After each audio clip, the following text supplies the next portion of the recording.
Good morning everybody. आप सभी का स्वागत है हमारे यूट्यूब चैनल पर।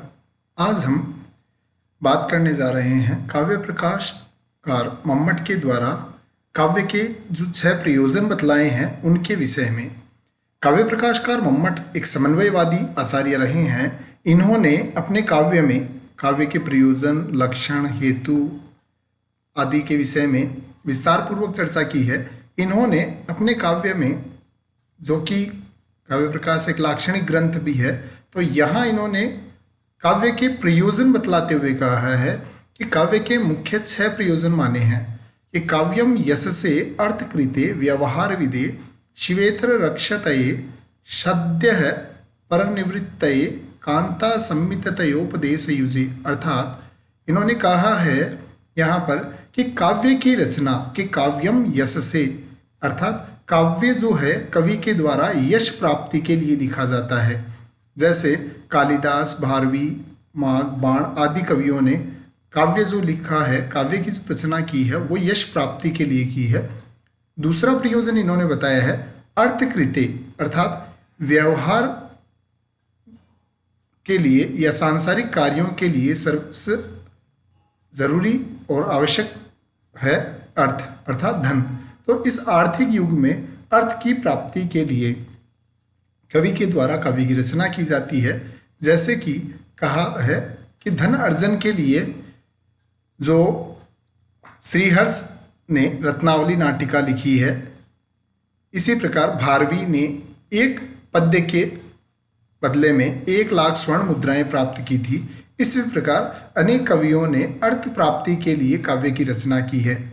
काव्य का तृतीय प्रयोजन बतलाते हुए काव्य प्रकाशकार कहते हैं कि व्यवहार विदे, अर्थात काव्यम व्यवहार विदे भवति, कि काव्य जो होता है वह व्यवहार का ज्ञान प्राप्त करने के लिए होता है। अर्थात कि जैसे हम काव्य में कोई व्यवहार नायक का, राजा का, माता के रूप में, पिता के रूप में, भाई के रूप में, अलग अलग चरित्र के रूप में अलग अलग व्यवहारों का जब प्रदर्शन किया जाता है काव्य में, तो उसके माध्यम से हमें व्यवहार का ज्ञान प्राप्त होता है। इसी प्रकार अगला जो चौथा प्रयोजन बतलाया है उसके लिए कहा है शिवेतर रक्षते। शिव बोलते हैं कल्याण को, मंगल को, और शिवेतर अर्थात अमंगल या अकल्याणकारी या अशुभ जो है उससे रक्षा करने के लिए काव्य की रचना की जाती है। जैसे एक बार महाकवि बाण भट्ट अपनी पत्नी को मना रहे थे और उन्होंने उनको मनाने के संदर्भ में 3 चरण लिखे, एक पद्य के 3 चरण लिख दिए थे। इसी समय चतुर्थ चरण वहां उपस्थित होकर मयूर भट्ट जो उनके ससुर थे, उन्होंने उस पद्य की पूर्ति की। उस पद्य पूर्ति को सुनकर बाण भट्ट क्रोधित होते हैं और उनको कोढ़ी होने का शाप दे देते हैं। और उस कोढ़ से अर्थात कुष्ठ रोग से निवृत्ति प्राप्त करने के लिए मयूर भट्ट सूर्य शतक की रचना करते हैं और बाण भट्ट चंडी शतक की रचना करते हैं।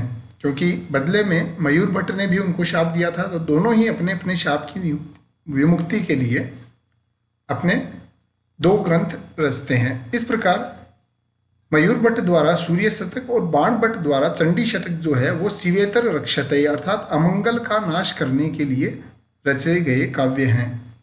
इसी प्रकार अगला जो काव्य प्रयोजन बताया है सद्यः परनिवृत्तये, इसको यूं कहा गया है कि जैसे हम कोई भी काव्य पढ़ते हैं या किसी साहित्य का अध्ययन करते हैं तो हमें तुरंत ही परमानंद की प्राप्ति होती है।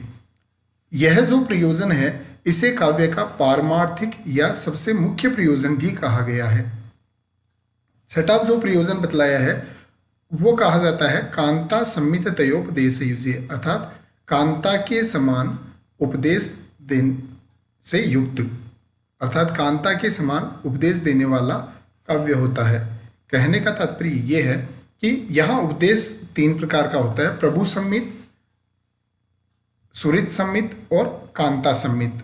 प्रभु सम्मित जो होता है वो वेद आदि के वाक्य प्रभु सम्मित कहलाते हैं, पुराण आदि के वाक्य सुहृद सम्मित कहलाते हैं, और काव्य जो है वह कांता सम्मित, अर्थात रावणादिवत न प्रवर्तितव्यम रामादिवत प्रवर्तितव्यम, कि राम आदि की तरह प्रवृत्ति होनी चाहिए, रावण आदि के समान प्रवृत्ति नहीं होनी चाहिए। तो इस प्रकार इस कारिका के माध्यम से काव्य प्रकाशकार 6 प्रयोजन बतलाते हैं, जिसमें से 3 प्रयोजन यश प्राप्ति, अर्थ प्राप्ति और शिवेतर रक्षतये, ये 3 प्रयोजन कविनिष्ठ हैं, जबकि व्यवहार विदे, सद्यः प्रनिवृत्तये और कांता संमित्तयोपदेश युजे, ये तीनों प्रयोजन जो हैं वह पाठकनिष्ठ माने जाते हैं।